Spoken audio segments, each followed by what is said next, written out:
వర్గీకరణ కోసం 30 ఏళ్ల పోరాటం, త్యాగాలు, బలిదానాలు, ప్రాణ త్యాగాలు చేశాం. గల్లీలో మొదలైనటువంటి ఉద్యమం ఢిల్లీలో ఉన్నటువంటి రాజకీయ ఉనికిని సైతం ప్రతి రాజకీయ ఎలక్షన్లో ప్రతి ఎలక్షన్కి మాదిగ ఓటు బ్యాంకు కోసం మాదిగల వైపు చూసేది తప్ప మాదిగలు ఎవరు తల దగ్గర తలకాయ వంచలేదని కూడా మీ అందరికీ తెలియజేస్తున్నా. వచ్చినటువంటి నాయకత్వం ఉండొచ్చేమో.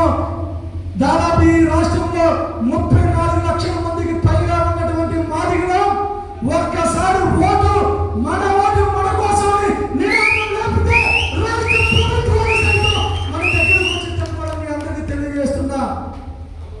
ఒక 30 ఏళ్ల పోరాటం, వర్గీకరణ కోసం పోరాటం అంటే విద్యా ఉద్యోగాల్లో వర్గీకరణ జరిగితే విద్యా ఉద్యోగాల్లో మాదిగ ఉపకులాలకు న్యాయం జరిగిందని డిమాండ్కే 30 ఏళ్ళు పోరాటం చేస్తే రాజకీయ పార్టీలు మన వైపు చూస్తే ఈ రాజ్యంలో చోటు కోసం మనం పోరాటం చేస్తే రాజ్యమే మన చేతికి వచ్చిందని కూడా మీ అందరికీ తెలియజేస్తున్నా.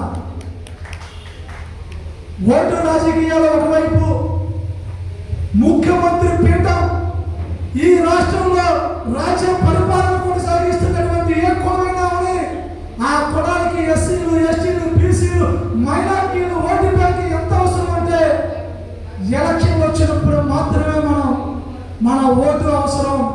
వేల సంవత్సరాలుగా అణచివేతలు, దశాబ్దాలుగా అంటరానితనం, మూతికి తాటాన్ని కట్టి ఊరు చివర పార్కులో నివాసం కట్టి మన ఇంటి నుంచి ఊరు దాటాలంటే నిత్యనవ మధ్యాహ్నం ఆ సూర్యుడి కిరణాలు మన నెత్తిన పడితే మైలు తగిలించినటువంటి నీచమైన సంస్కృతిని కోకొట్ట వెళితే సైతం ప్రకటింపజేసి నేడు విద్యా, ఉద్యోగ, రాజకీయ, ఆర్థిక, సామాజిక రంగాల సమానత్వం కోసం పోరాడి హక్కులు సాధించబెట్టిన వ్యక్తి డాక్టర్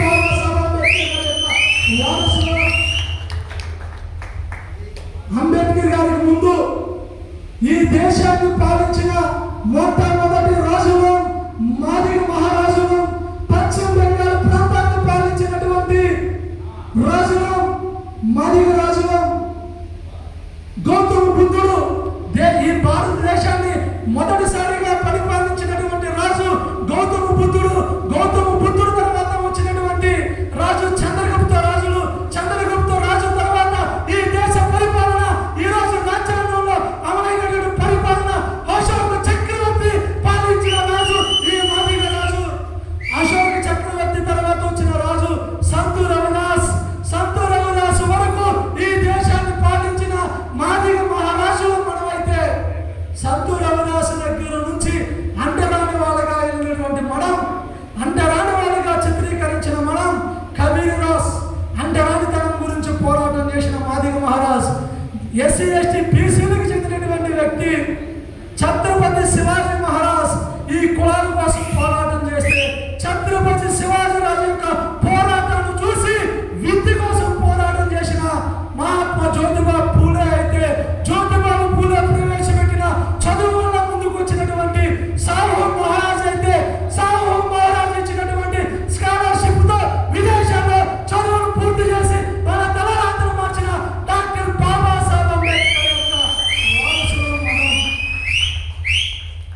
మరి రాజులుగా పాలించిన మనం ఆ తర్వాత అంటరాని వాళ్ళ కులాలుగా అంటరాని కులాలుగా చిత్రీకరించిన మనం మళ్ళీ రాజులుగా అవటానికి మనకు హక్కులతో పాటు ఓటునిచ్చాడు. ఆ ఓటుని మనం 2000కి 1000 రూపాయలకి అమ్ముకున్నంత కాలం ఈ 75 ఏళ్ళకు ముందు ఎలా ఉన్నామో 1000 సంవత్సరాలకు ముందు ఎలా ఉన్నామో అలా రాజులుగా అవ్వాలంటే మన ఓటు మనం వేసుకుంటే ఆ రాజ్యంలోకి మనం అడిగేద్దాం.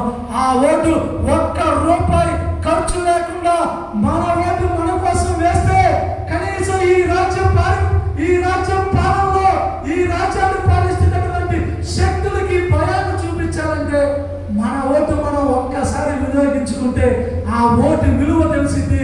ఆ ఓటు విలువ మనకి తెలియదు.